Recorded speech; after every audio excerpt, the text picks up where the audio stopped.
أنت رجل سيء مع احترامي، أنت رجل ضعيف الغيرة مع احترامي، وبدون أن أقول مع احترامي، أنت رجل ضعيف الغيرة، أنت رجل تعيش تحت تخدير المسلسلات والأفلام، أكيد أكيد. أما رجل أصلي ورب محمد لن يسمح لها أن تفعل ذلك، والله لن يسمح لها.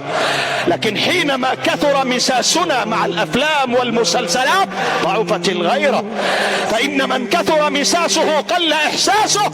يرى ابنته تخرج لابسة أجمل لبس وتطيبت ولا تتحرك عنده أي مشاعر غيره. إلى أين يا ابنتي؟ إلى أين يا ابنتي؟ إلى أين؟ إلى أين بهذا اللباس؟ هذا فتنة داخل البيت، فكيف حين تخرج؟ ونحن نرى التربية اليوم في الشباب والتربية اليوم في المجتمع. تمشي المرأة الآن ويتفنن الشباب في معاكستها، وأنتم تشاهدون وتعلمون، أنتم لا تعيشون في المريخ، واقعكم يشهد. فكيف تسمح لابنتك بهذا؟ لهذا المجتمع يتألم.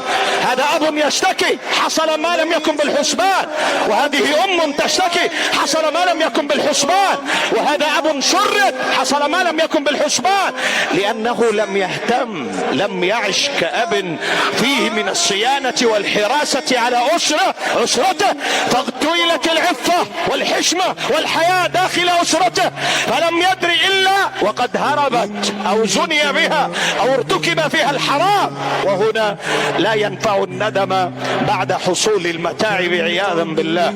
نسأل الله لنا ولكم التوفيق والسداد.